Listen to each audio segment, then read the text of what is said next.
और इस समय हमारे साथ बात करने के लिए मौजूद हैं जगत गुरु रामभद्राचार्य जी। जगत गुरु रामभद्राचार्य जी, आपका अभिनंदन है न्यूज 18 पर हमारे कार्यक्रम में। इस समय इस देश के अंदर सनातन को लेकर एक राजनीतिक युद्ध चल रहा है। कोई सनातन को कोरोना जैसी बीमारी के साथ जोड़ रहा है, मलेरिया के साथ जोड़ रहा है, कोई HIV एड्स के साथ जोड़ रहा है, कोई कह रहा है कि सनातन तो एक धोखा है। क्या कहना चाहते हैं आप? मैं ये कहना चाहता हूं कि सनातन धोखा नहीं है, सनातन कोई बीमारी कोरोना की बीमारी नहीं है जी, सनातन मलेरिया नहीं है। सनातन शाश्वत धर्म है। सनातन का होता जिसका अर्थ होता जिसका कभी ना नाश हो। जो नष्ट करना चाह रहे हैं वे स्वयं नष्ट होंगे। रामचरितमानस को लेकर बहुत कुछ कहा गया। मैं नेताओं का नाम नहीं लूंगा, कई सारे नेताओं ने बोला, एक गठबंधन के नेताओं ने भी बोला, उत्तर प्रदेश के भी एक बड़े नेता पूर्व मंत्री ने भी बोला, बिहार के भी एक करंट मिनिस्टर ने बोला। लगातार रामचरितमानस को लेकर बहुत सी बातें की गई।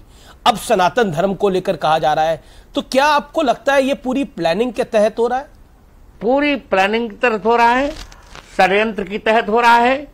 विदेशी ताकतें इनको बल दे रही हैं, भारत को कमजोर करने की ये साजिश रची जा रही है। पूरा का पूरा षड्यंत्र है। और मैं तो ये कहूंगा कि जो इंडिया गठबंधन हुआ है उस केवल सनातन धर्म को अपमानित करने के लिए ही हुआ है, और ये पूर्ण इनकी हताशा का परिणाम है। ये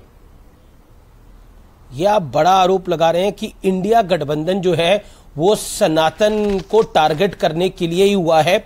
हालांकि एक मंत्री हैं, मैं नाम उनका निश्चित जी, उनकी दृष्टि में गड़बड़ ये हुआ जी कि हम राम का पक्ष ले रहे हैं, और उनको स्वयं ज्ञान नहीं है कि राम से भारत की सत्ता है।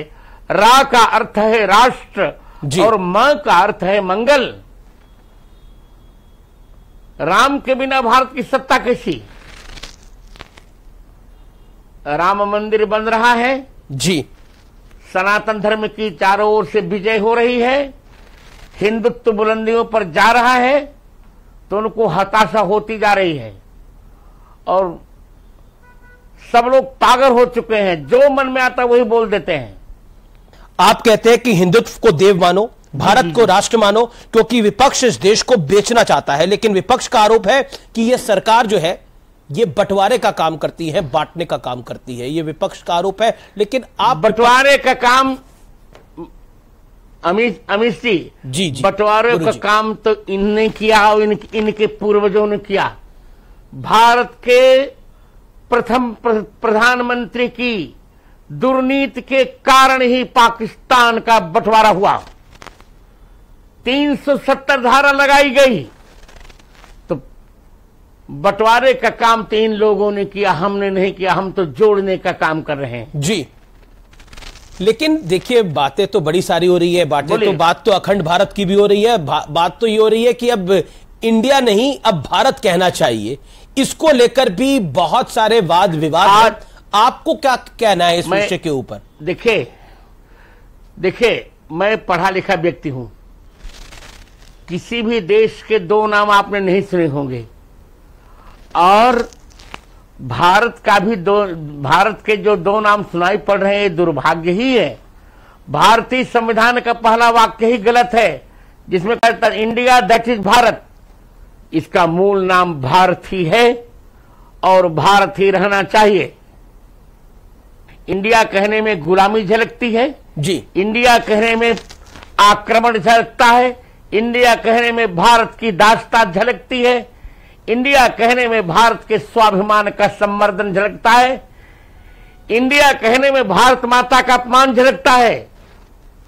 लेकिन एक सवाल जो कि इस समय पूछना जरूरी हो जाता है, मैंने सिवनी में आपने जो आपने कथा करी और उसमें बात कही, उसमें आपने कहा कि अधर्म और धर्म की लड़ाई है। आपने सिवनी की कथा के दौरान कहा, और हमें देखना है कौन जीतता है। कहा क्यों कहा? धर्म कहां है और अधर्म कहां है? देखिए, मैं धर्म भारत के पास है जी, अधर्म जो इंडिया कह रहे हैं उनके पास है।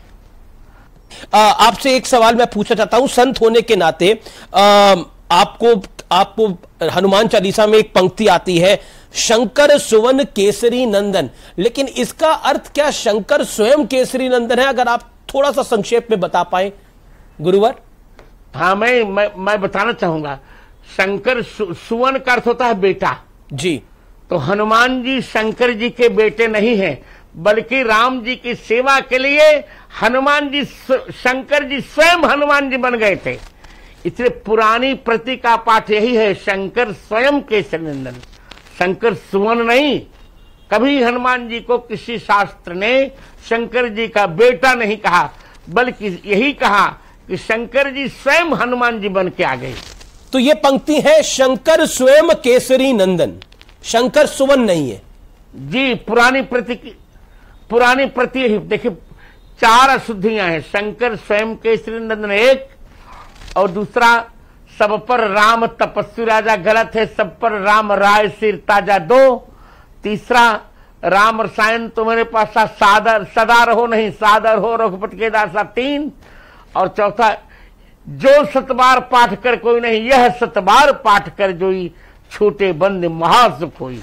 जी चलिए गुरुजी, आपने हमें इतना समय दिया, हमसे संवाद किया, और इस संवाद में आपने एक एक सवाल का अपने अनुसार जवाब दिया, इसके लिए आपका बहुत बहुत शुक्रिया। एक बार फिर आपको प्रणाम, धन्यवाद आपका हमारे साथ जुड़ने के लिए। आशीर्वाद। जी जी जी, आपको एक बार फिर प्रणाम, नमस्कार, आशीर्वाद, धन्यवाद गुरुजी।